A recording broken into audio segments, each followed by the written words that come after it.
Police department ಜನಸ್ನೇಹಿ ಆಗಿರಬೇಕು ಅನ್ನೋ ನಿಟ್ಟಿನಲ್ಲಿ ನಿಮ್ಮ ಹೆಜ್ಜೆಯನ್ನು ಎಲ್ಲರೂ ಗೌರವಿಸ್ತಾ ಇದ್ದಾರೆ. ನೀವು ಕಮಿಷನರ್ ಹುದ್ದೆಯನ್ನು ವಹಿಸಿಕೊಂಡಾಗ ತೆಗೆದುಕೊಂಡಂಥ ಫಸ್ಟ್ ಡಿಸಿಷನ್ ಏನು ಸರ್?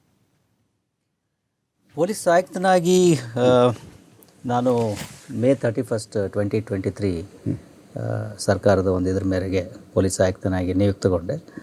ಪ್ರಮುಖವಾಗಿ ನಾವು ಮಾಡ್ತಕ್ಕಂಥದ್ದು ಯಾವುದೇ ಹುದ್ದೆಯನ್ನು ಪ್ರಭಾರವನ್ನು ವಹಿಸ್ಕೊಂಡಾಗ ನಮ್ಮ ಅಧಿಕಾರಿಗಳು ಮತ್ತು ಸಿಬ್ಬಂದಿಗಳು ಅವರ ಒಂದು ಸಭೆಗಳನ್ನು ಮಾಡ್ತಕ್ಕಂಥದ್ದು, ಅವರ ಒಂದು ಅಭಿಪ್ರಾಯಗಳನ್ನು ಮತ್ತು ಅವರ ಫೀಡ್ಬ್ಯಾಕು ಏನೇನಾಗಿದೆ, ಹಿಂದೆ ಏನೇನಾಗಿತ್ತು ಅನ್ನೋದ್ರ ಬಗ್ಗೆ ಸಂಪೂರ್ಣವಾದಂಥ ಒಂದು ಅವಲೋಕನವನ್ನು ಮಾಡಬೇಕಾಗ್ತದೆ. ನಾನು ಕೂಡ ಅದರಿಂದಲೇ ಪ್ರಾರಂಭ ಮಾಡಿದ್ದು. ಸೊ ಅಲ್ಲಿಂದ ಮುಂದಕ್ಕೆ ಒಂದೊಂದಾಗಿ ಜನರಲಿ ನಾವು ಹೇಳ್ತಕ್ಕಂಥದ್ದು ಯಾವುದೇ ಹುದ್ದೆಯನ್ನು ಪೊಲೀಸ್ ಇಲಾಖೆಯಲ್ಲಿ ಹೇಳೋದಾದರೆ 5 Ps ಅಂತ ಕರೀತಾರೆ. We have to take care of 5 Ps ಅಂತೇಳಿ. 5 P ಅಂದರೆ ಒಂದು place, people, press, politicians and one more police ಅಂದರೆ ನಮ್ಮ staff. So these 5 Ps we have to understand. The entire policing revolves around these 5 Ps ಅಂತ ನಾವು ಹೇಳ್ತೇವೆ. ಸೊ we have to understand one by one. We have to first understand the place, topography, ಎಷ್ಟು police station ಇದ್ದಾವೆ, ಎಷ್ಟು ಇದ್ದಾವೆ,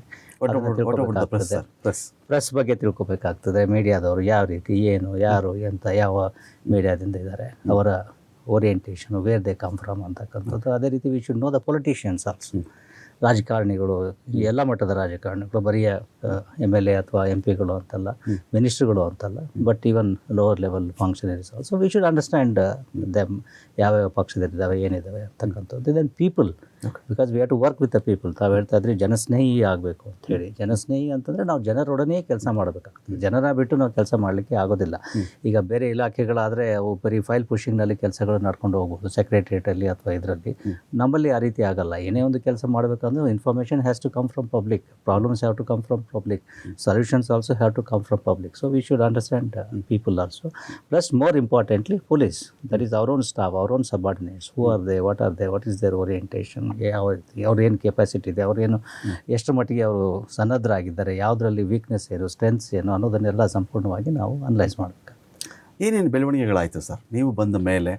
ಜನ ತಮಗೇನೋ ಸಮಸ್ಯೆ ಆಯಿತು ಅಂತ ಬಂದಾಗ ಸ್ಟೇಷನ್ಗೆ ಬರೋ ನಿಟ್ಟಿನಲ್ಲಿ ಸ್ಟೇಷನ್ CCTV ಕ್ಯಾಮರಾಗಳ ಬಗ್ಗೆ, ಸ್ಟೇಷನಲ್ಲಿ ಪೊಲೀಸರು ನಡೆದುಕೊಳ್ಳುವ ಬಗ್ಗೆ ಒಂದು ನಂಬರ್ ಕೂಡ ಇಟ್ಟಿದ್ದೀರಲ್ಲಿ. ಯಾರಿಗಾದರೂ ನಿಮಗೆ ತೊಂದರೆ ಆಯಿತಾ, ಹೇಗೆ ನಿಮ್ಮನ್ನು ನಡೆಸ್ಕೊಂಡ್ರು, ಅಥವಾ ನಿಮಗೆ ಸಮಸ್ಯೆ ಆಯಿತಾ? ಜನ ನೇರವಾಗಿ ಬೇಕಾದರೆ ನಿಮ್ಮನ್ನು ಕಾಂಟ್ಯಾಕ್ಟ್ ಮಾಡಬಹುದು, ಅವರ ವಿಷಯ ತಿಳಿಸಬಹುದಾಗುತ್ತೆ. ಇದರಿಂದ ಆಗಿರೋ ಬೆಳವಣಿಗೆ ಏನು ಸರ್? ಪ್ರಮುಖವಾಗಿ ನೀವು ಹೇಳ್ತಕ್ಕಂಥದ್ದು ಬಹುಶಃ ಲೋಕಸ್ಪಂದನ ಇದ್ರ ಬಗ್ಗೆ ಇರಬೇಕು. ನಾವು QR code based, it's A feedback system. People independent ಆಗಿ ಅವರ ಅಭಿಪ್ರಾಯಗಳನ್ನು, ಅವರಿಗೆ ಅಲ್ಲಿ ಏನಾಯಿತು, ಯಾವ ರೀತಿ ಪೊಲೀಸ್ನವ್ರು ನಡೆಸ್ಕೊಂಡ್ರು ಅನ್ನೋದ್ರ ಬಗ್ಗೆ ನೇರವಾಗಿ ಅವರು ತಮ್ಮ ಅಭಿಪ್ರಾಯವನ್ನು ಮಂಡನೆ ಮಾಡ್ಬೋದು. ಜೊತೆಗೆ ಪೊಲೀಸರ ಒಂದು ವರ್ತನೆಯನ್ನು ರೇಟಿಂಗ್ ಕೂಡ ಮಾಡ್ಬೋದು. ಸೊ ಅದು ಒಂದು ಒಳ್ಳೆಯ ಸ್ಕೀಮು. ನಾವು ಬೆಂಗಳೂರು ನಗರದ ಎಲ್ಲ ಪೊಲೀಸ್ ಠಾಣೆಗಳಲ್ಲಿ ನಾವು ಈಗ ಅಳವಡಿಸಿದ್ದೇವೆ. ಎಲ್ಲ ಪೊಲೀಸ್ ಠಾಣೆ ಯಾವುದೇ ಒಬ್ಬ ವ್ಯಕ್ತಿ ಅಲ್ಲಿ ಹೋದಾಗ ಅಲ್ಲಿ ಏನಾಯ್ತು ಅನ್ನೋದ್ರ ಬಗ್ಗೆ ಆ QR ಕೋಡನ್ನು ಸ್ಕ್ಯಾನ್ ಮಾಡಿ ಅದರ ಮುಖಾಂತರದಲ್ಲಿ ಕೆಲವೊಂದು ಕ್ವಶನರ್ಸ್ ಇದ್ದಾವೆ, ಆ ಕ್ವಶನರ್ಸನ್ನು ಆನ್ಸರ್ ಮಾಡ್ಬೋದು, ಏನಾಯಿತು, ಹೇಗೆ ಅಂತೇಳಿ ರೇಟಿಂಗ್ ಕೂಡ ಮಾಡ್ಬೋದು. ಅದರ ಆಧಾರದ ಮೇಲೆ ನಾವು ಬ್ಯಾಕ್ ಎಂಡ್ನಲ್ಲಿ ವಿ ಕ್ಯಾನ್ ಅನಲೈಸ್. ಯಾರಿಗಾದ್ರೂ ಒಬ್ಬ ನೆಗೆಟಿವ್ ರೇಟಿಂಗ್ ಬಂತು, ಅಥವಾ ಯಾರಿಗೊಬ್ಬರು ಕಾಯಿಸಿದ್ರು, ಅಥವಾ ಇನ್ನೊಬ್ಬರಿಗೆ ಏನೋ ಒಂದು ಪ್ರಾಬ್ಲಮ್ ಸೊಲ್ಯೂಷನ್ ಕೊಡಲಿಲ್ಲ, ಅಥವಾ FIR ಮಾಡಲಿಲ್ಲ, ಆ ಥರದ್ದು ಏನಾದರೂ ಇದು ಬಂದಾಗ ನಾವು ಇಂಟರ್ವ್ಯೂನಾಗಿ ಅದನ್ನು ಸರಿಪಡಿಸಲಿಕ್ಕೆ ಇದಾಗ್ತದೆ. ಜೊತೆಗೆ it fixes accountability on the police staff also. When he knows that ಇವರು ನೇರವಾಗಿ ಫೀಡ್ಬ್ಯಾಕನ್ನು ಕೊಡ್ಬೋದು, ಆ ಫೀಡ್ಬ್ಯಾಕು ಕಮಿಷನರ್ಗೆ ಅಥವಾ DCPಗಳ ಮಟ್ಟ ಕೂಡ ಹೋಗ್ತದೆ ಅನ್ನೋದು ಇರುವಾಗ ಅವರ ವರ್ತನೆಯಲ್ಲಿ ಕೂಡ ಅದೇ ರೀತಿಯಾದಂತಹ ಬದಲಾವಣೆ ಬರ್ತದೆ. ಆ ರೀತಿ ಬದಲಾವಣೆ ಬಂದಿದೆ ಕೂಡ. ಸಿಲಿಕಾನ್ ಸಿಟಿ ಟಫ್ ಚಾಲೆಂಜಸ್ ಆಗಿದೆ ನಿಮಗೆ? ಸಿಲಿಕಾನ್ ಸಿಟಿ ಸ್ವಲ್ಪ ಟಫ್ ಅನಿಸುತ್ತಾ ನಿಮಗೆ? ಸಿಲಿಕಾನ್ ಸಿಟಿ ಅಂತಂದರೆ Bangalore city is a global city. So ವಿಶ್ವದರ್ಜೆಯ ನಗರಕ್ಕೆ ವಿಶ್ವದರ್ಜೆಯ ಪೊಲೀಸಿಂಗನ್ನು ನಾವು ಕೊಡಬೇಕಾಗ್ತದೆ. ಆ ದೃಷ್ಟಿಯಿಂದ it is a challenging assignment. There is challenge, there is charm. ಎಲ್ಲಿ ಚಾಲೆಂಜ್ ಇರ್ತದೆ ಅಲ್ಲಿ ಚಾರ್ಮ್ ಇರ್ತದೆ, ಎಲ್ಲಿ ಚಾರ್ಮ್ ಇರ್ತದೆ ಅಲ್ಲಿ ಚಾಲೆಂಜೂ ಇರ್ತದೆ. ಸೊ ಹೀಗಾಗಿ we have to take it as together.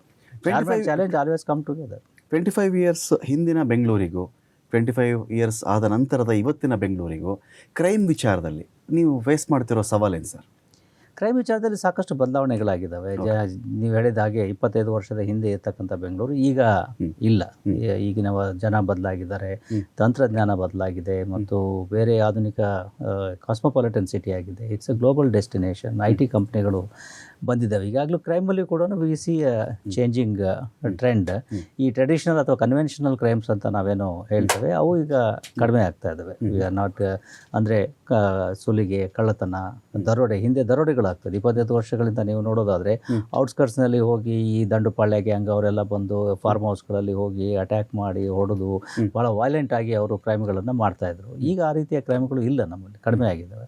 10 ವರ್ಷದ ಹಿಂದೆ ಚೈನ್ ಸ್ನ್ಯಾಚಿಂಗ್ಗಳು ಭಾಳ ಆಗ್ತಾಯಿದ್ವು. ಇರಾನಿ ಗ್ಯಾಂಗು ಅಲ್ಲಿ ಇಲ್ಲಿಂದ ಹೊರಗಡೆ ಬಂದು ಅವರು ವಿಮಾನದಲ್ಲಿ ಇಲ್ಲಿಗೆ ಬರ್ತಾಯಿದ್ರು. ಅಲ್ಲಿ ವಿಮಾನ ನಿಲ್ದಾಣದಿಂದಲೇ ಯಾವುದನ್ನ ಒಂದು ಮೋಟರ್ ಸೈಕಲನ್ನು ಹೊರಗಡೆ ಕದ್ಕೊಂಡು ಒಂದು ಸೀರೀಸ್ ಒಂದು 7-8 ಕಡೆಗಳಲ್ಲಿ ನೇರವಾಗಿ ಟಪ ಒಂದು ಚೈನ್ ಸ್ನ್ಯಾಚಿಂಗ್ಗಳು ಮಾಡಿಕೊಂಡು ಮತ್ತೆ ಸಾಯಂಕಾಲ ವಿಮಾನದಲ್ಲಿ ವಾಪಸ್ ಹೋಗ್ಬಿಡೋರು.